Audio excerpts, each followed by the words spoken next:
Yes, sir! What's going on, everybody? It's your boy, Eazy, a.k.a. Fresh from the Barbershop, BK the People's Champ, coming to you live with another video. Y'all already know how we do it around here. Money on the flow, baby. Let's get straight to it. Rip Hawks. Yes, ladies and gentlemen. ESPN story.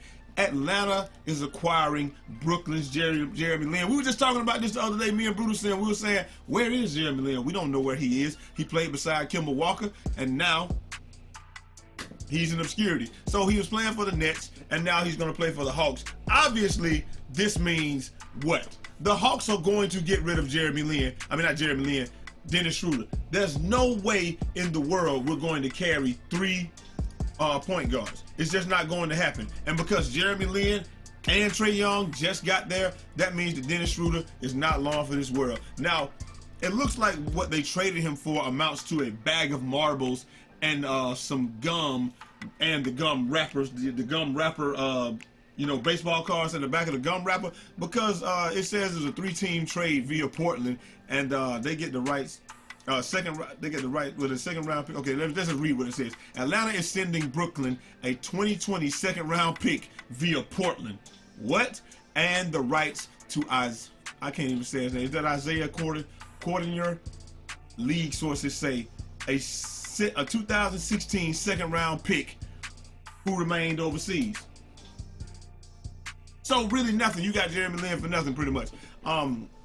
Again, that means that Dennis Schroeder is not long for this world. Obviously, they're going to have to work out something, because I'm pretty sure they're going to trade Schroeder pretty soon. I don't know what we're going to get for him, but like I said, Trae Young just got there, and you just traded for Jeremy Lin. Schroeder's going to be the odd man out. There's absolutely no way they're going to keep 3-point guards.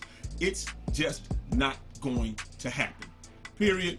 Point blank. So, like I said, we don't know who's going to be starting, but it looks like you just traded. You already had a turnover prone. A guy that's going to be turnover prone and can't hit an open shot, and now you got another one at the point guard. At least Dennis Schroeder could get his own shot and he could actually score. We don't know what Trae Young is going to be yet. I'm not mad at the trade. I already had said motherfuck the Hawks and Hawks basketball anyway, and it's just because I'm a passionate fan. I love these Hawks so much, but stuff like this, if you are a Hawks fan like me, like what is this? What is that, bruh? Jeremy Lin? They could have picked me up. But it is what it is, man. Like I said, we picked up Jeremy Lin. The Hawks picked up Jeremy. I wanted to get that out of the way early because I knew I didn't want to. I wanted the rest of this video to have a salty flavor on it. But anyway, on to the next one. Julius Randle eyes long-term home in New Orleans. Now, what this is talking about is Julius Randle said, he just says, look, I want this to be home and a long-term thing. This is a group. This is a group that is young, energetic, and can play and can really grow together. Now, I can definitely understand him saying that, because Julius Randle is a good player. He plays the 4. Nobody can stay in front of him. They're probably going to let. I don't think he's going to play the 5. I think they're probably, if anything, they're going to let Anthony Davis play the 5. Julius Randle play the 4. Julius Randle can stretch the floor, take cats off the dribble at the top of the key. He's going to give you pretty much the same looks that Boogie was giving to Anthony Davis. Is just not going to be as at higher rate or as consistent. So Anthony Davis will get all of the same looks, and he'll get all of the same you know, opportunities to be one-on-one and all that good stuff. They're still not going to be able to double him because there's you can't double off of Randle. He's not a super duper star, but he's one of those players that's just good enough to be annoying. So you can't come off of him. So like, what are you going to do? You can't, if you double off of him. Randle's capable of hitting a decent shot. He has a decent shot, and he can play up top. He can play outside the paint. He can even facilitate. So it's not going to be anything that's going to be a far stretch from what Boogie was giving you. But at the same time, he's not even in the same stratosphere as Boogie. It's one of those things, like when I said it's like the Tom Brady rule or the Tom Brady deal, when Tom Brady was not the GOAT yet. He wasn't even good yet when they beat the Rams. But you had to get rid of Drew Bledsoe, because what Drew Bledsoe gave you wasn't much more than what Tom Brady gave you. And with the contract like Julius Randle has right now, I mean, I would definitely be seeking a long-term deal there. And like, why wouldn't you? You're gonna get to play beside somebody where, even if you're not going to give Anthony Davis single coverage, Anthony Davis is going to give you single coverage. So you're going to get to shine just like you want to shine. You're going to get to do whatever you want to do. You'll have no excuses. So it would definitely be a good deal for a long-term fit. And I think Anthony Davis has like 4 more years on his contract. I think he's through 2022 or 2023. So it'll be a good deal. We may be able to see this tandem play together for a long time. But in New Orleans, I just don't know if they're going to win anything. I don't believe so. But that's why they play the games. You can't play the games on paper. But hey, next up, speaking of the Nets front office could explore Kemba Walker trade for D'Angelo Russell. So Jeremy Lin was Kemba Walker's backcourt mate at one time. Not backcourt mate, but you know, he was a backcourt mate at one time. Kemba Walker's only making $12 million this year. It's a very friendly contract. Brooklyn Nets are already absorbing a lot of people's contracts anyway, and we'll look at that next. They've already absorbed a lot of contracts.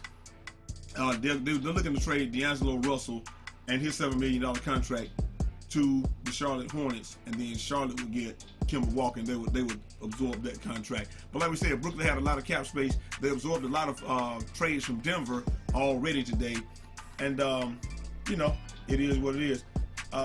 We just have to see. I think right now it's much ado about nothing because we don't know if they're going to be able to make the deal. And we don't know how much the Hornets are actually trying to free up space or if they believe in Kemba. Kemba's a fantastic player, in my opinion. He's a really good player. He'd be a good point guard, but none of this does anything as far as how the league is going to go. So it's not going to it'll make both teams better probably, or they'll be different, but neither one of them are going to be good enough to get out of the East. So it really doesn't have a whole lot of ramifications. But hey, it is what it is. A fresh face in a fresh place is never a bad thing, I suppose. And you know, D'Angelo, Kemba would definitely be an upgrade over D'Angelo, in my opinion. You could argue that if you want to, but I think Kemba's the better point guard, and the Hornets aren't going to be that great anyway, so it really doesn't matter. Anyway, on to the next deal.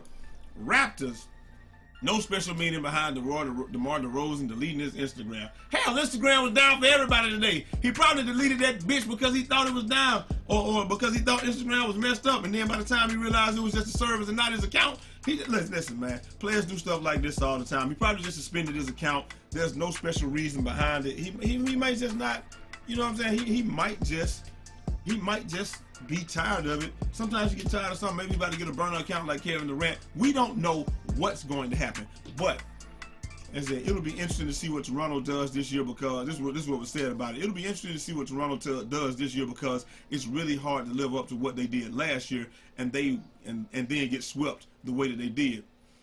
I don't think he would sign an extension there, or at least he would go in there thinking that.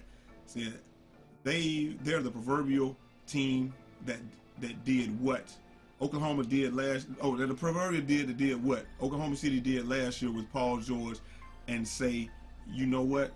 Let's gamble and take a risk. Let's do it. Whatever. He ain't going back. Why would you go back to be let down by Lowry again in the playoffs? That team ain't going nowhere, man. They're gonna be a very good team in the East, but they're never gonna get out of the East. If he wants to go somewhere else and dodge the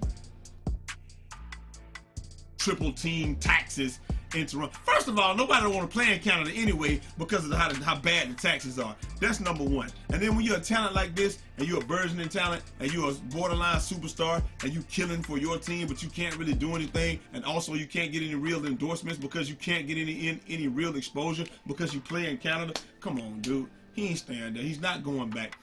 You can't get me to believe that he's going back. If he does, it is what it is. But I think he might have just deleted his Instagram just because. I mean, sometimes people suspend this stuff. You feel like sometimes you just get tired of the stuff, man. Maybe he saw the post, maybe he saw different things, and he's just like, hey, I'm up out of here. I can't deal with this. I do that to my Facebook here and there. I'm like, yo, I'm done with Facebook. Or I'm done with Facebook Messenger. Or I'm done with Instagram. I'm done with Snapchat. I'm done with Pornhub. Anyway, on to the next story. LiAngelo Ball and LaMelo Ball both record triple doubles in JBA debut. I mean, a lot of people say that these games are set up, and when they say big baller production, meaning they set the competition up so that the guys can shine, or they pass the ball to them over and over so that they can shine. I don't know, man. Listen, man. They said LeVar. They asked LeVar about it. LeVar said, "I'm sitting back right now." LeVar told Yahoo Sports, "Can't you see me watching my boys play?" Hold on. "I'm sitting back right now. Can't you see me watching my boys play?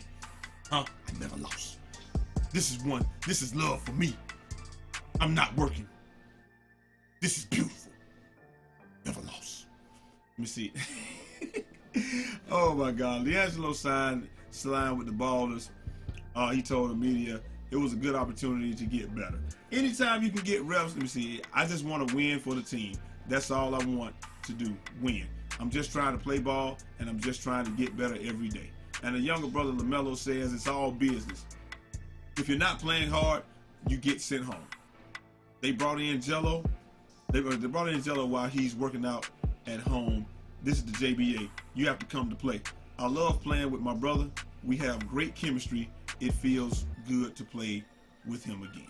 All right, so, they're on the same team and they're doing their thing and they both get triple doubles. It could have been a big part of production, meaning that this is one of those games where people feel like they get all the shots and they do all the stuff so they can get all the stats and people can be like, wow, those guys are good and look at that lead.